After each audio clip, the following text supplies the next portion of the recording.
This is funny. All right. Hi, Sharon. It's me. Okay. We're really doing the interview. All right, Mrs. Pryor. Pardon me. I'm apologizing now. I'm getting over the flu, and it is just a battle. It's okay. The cough continues. All right. What is your current job position, and how long have you been in this role?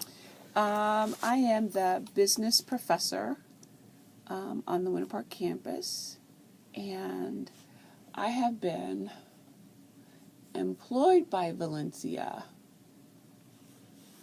for about 18 years or so, 18 or 19 years, maybe longer. I kind of forget sometimes. Have but you it's about always that. been the business professor? No, I have not always been the business professor. I've been the business chair for part of that time. And then from there, I was the dean of business on the East Campus. And now I'm back to teaching.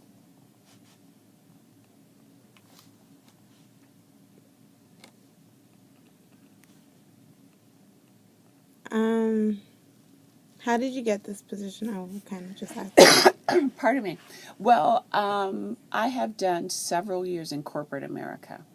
And I'll tell you how I originally got the position. I did several years in corporate America and decided I really wanted to teach. I was a corporate professional trainer, and I worked for a bank, and decided that when my husband relocated that I really wanted to then get into teaching. And I knew I didn't want to do children, young children. So I did adjunct work at the college where we were before, which was Jacksonville, and then was able to get on full time at Valencia. So it worked out really well. What do you enjoy most about your job? Meeting the students. The students are fun. The students make the job. So it's good to watch young minds unrestrained, not in the box yet, to do and think through things. And I think that's fun. That's always energizing. Is your job hard? I don't think hard is the word. And I think because I enjoy it, it's not as hard as maybe it could be. It could be some long nights in grading papers. It could be some details that you have to work out regarding assignments and how creative you want to be, or those kinds of things. So it's not really hard. It's just that always trying to sharpen the saw to be a better teacher, to give better assignments, and you have to tailor them sometimes to the personality of the class, sometimes to the personality of the student. Because there are many times I give an assignment and I give students the option to do several things, which means each one of those options sometimes may have to have a separate grading rubric or a different path to grading. So that's triple or double the work sometimes. But if the student walks away with knowing what they're supposed to, it's still a good thing. What do you like least about your job? Meetings, committee meetings. Just let me teach. Just let me teach and work with the students. I don't think anybody likes committee meetings and, just like, okay, what did this meeting accomplish? Not really quite sure, but we got the box checked that we met. So those kinds of things. What was your major in college? My major in undergraduate was business communications with a minor in political science. And then I went back, after working a couple years, I went back and got a degree in an MBA in business, in general business. And currently I am working on my doctorate in business. What college did you go to? Oh, I am a proud graduate of Howard University in Washington, D.C., both Wow. undergrad and graduate. Yes, absolutely. Go Bisons. Why did you choose this career? I chose business because I really liked it. Well, I guess I chose communications because I really liked it as well. And business has always been interesting.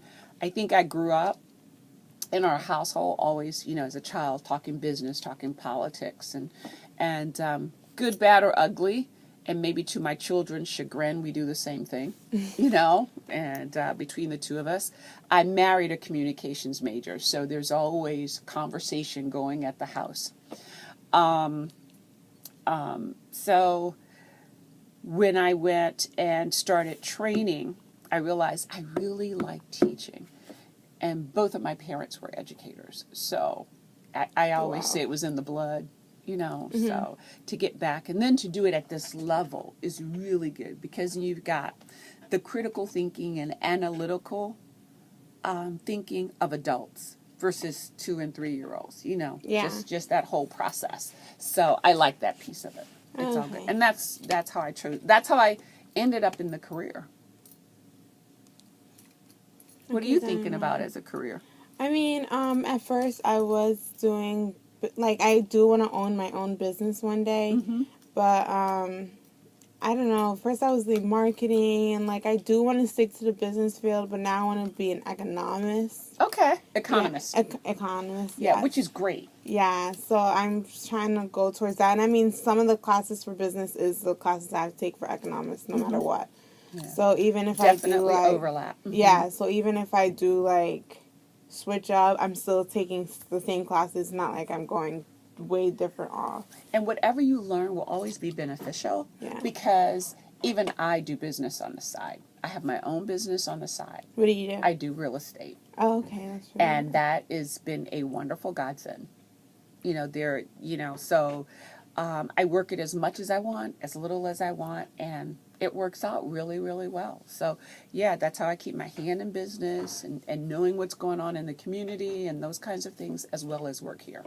So Valencia is like the bread and butter money. You got to pay the mortgage, got to do all those things. And the real estate, whatever you do on the side, is just extra stuff. Yeah, I do. I'm going to minor in social work because I'm doing that economics major for because it might bring me the money that I want. The bread and butter. Yeah. Yep. So the stability. Yeah, absolutely. So I was gonna do social work as my minor major because I'm into I all my life I've always wanted to give back and help my community in some way. So that's why I'm gonna minor in social work and have a side thing and doing that. I have friends that run consulting businesses on the side. Exactly. So it all will tie in. It will one all day. tie in, absolutely. And if I were to do I have to call it that. If I were to do social work or something, I'd look in things like I don't know if you determine a population that you're targeting towards. I'm targeting towards teenagers. Young teenagers. Yeah. Okay. And then once you do that, then kind of look into the future as to what they're going to need moving forward. Because my doctorate degree is tying business in with seniors. So seniors in high school or seniors in college? Seniors, old people, elderly seniors, because that's the next big generation. And as an economist, you'll learn you got to kind of see where the bubbles are and where the big population, because there are going to be a lot of people my age soon who are going to fall into that 65 plus older. So I'm looking at ways to Wait, you're not 65, right? No. Oh, no. Absolutely not. You do not look 65. No. But, in a couple of years, I'll be in that population. So I'm looking at ways to do business with that population. And that's because smart. Of my journey as a caregiver with my mom, I know that folks my age now are doing caregiving and they're assisting elderly people in their family. So my next business will be towards that and the consulting work that I will do. So you always, always thinking it's a wonder. Where's the bubble? Where's the bubble? Where's the bubble? Because you want to be there when it pops open with opportunity. So keep that in mind. Absolutely. What were some of the obstacles that you faced to get you here?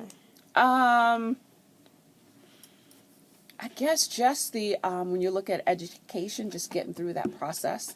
Of course, we had fun at Howard, so I don't know that that was really that hard. But in finding that this is where I wanted to be, I had to do some jobs in business. And not that they were bad, it just helped to narrow. You know, there's a funnel, the funnel process. You start off wide, doing different things, and then as years pass, you get more narrow and more narrow in what it is you want to do, and and just where you want to be. You know, it's just not like all over the place anymore. It's more focused, and that's what that funnel approach reminds me of, and what we do. So that was part of it. What was the question? The obstacles? What were the obstacles that you had? Okay, so in doing different things, even though it wasn't what I wanted to do, like I did some things in sales, you know, which was great money. Okay, bought my first car with all that money, which was great. But at the same time, you know that's not really where you want to be. So you just kind of narrow and figure it out. And I'm always a proponent of having separate streams of income, multiple streams of income. I don't know if you've ever heard that phrase before, but as an economist and a business person, you will. Multiple streams of income, which is why I do different businesses. So if the bread and butter doesn't work out the way that you want, you suffer not because you got other streams of income. Oh, okay. Okay? And that happened to me on my journey. I used to be the dean. The politics didn't work for me. Okay, but it was great because I was able to walk away and know that I could still feed my family and know that we were going to be okay. Okay, so you don't want to get into a job that owns you. Does that make sense? Yeah. I mean, you give respect where respect is due, but you want to be able to walk away and still have something to back and still you up. have something to make it work. You may not live as high as you did before, but you're not a slave to that job or to whatever that process is. Does that make sense? Yeah, it does. You want to do it, you want to have fun, you want to make it work. So like this career, it's like there will always be options. Right. Okay. And always stay current. Always reinvent yourself. Always think about, okay, I can do that. Go get that experience. When I graduated from college, I didn't have a real estate degree. But because I loved homes and, all those things, this is before HGTV came on TV, okay? I went and got it, my license. Okay, and would dabble in it. And then eventually you get to, where people will call on you, like my clients now come from the majority of my clients don't live in Florida. I know. Exactly. They come in from New York and different places. Are they like coming from there to move here? To move here, Okay. have a vacation home, different things like that. So it works out really well. How did you start up your business? Well, I'm associated with a local real estate broker here, Century 21. And as people come, you always get calls in from just people randomly calling. But just through networking, through friends and family. Hey, I know I've got a relative who's coming down. They want to move. Can you help them find a house? Absolutely. And then that relative knows. So connections. You need to have connections. Yeah, always. I'll keep that in mind. And just be careful what you put out there on internet, Facebook, and all of those things. And you hear that? Yes, but all the really, time, right. Even in the profession that we're in real estate, just this week, and I need to go back and read the notice because I haven't done that yet, they talked about what we can actually post on Facebook from the real estate agent. So it's just there are multiple layers of things that you have to always be aware of. I keep that in mind. Yeah, all the time.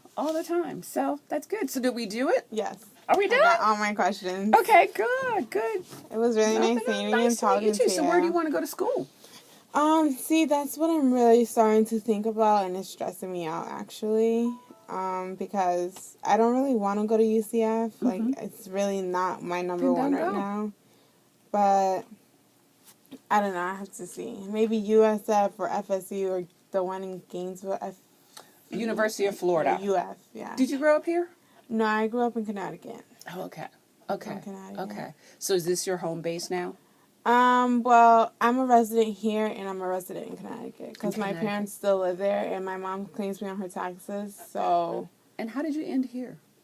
Because my dad wanted, because I have a lot of family here, and I guess my dad seen that they were doing something with their lives, and he felt like I wasn't doing enough in Connecticut, so he shipped me down here. Literally shipped me off. So you're in a reform school at Florida, huh? Before we continue, can we just wrap this up? It was nice meeting you. Oh, nice to meet you too. Take care.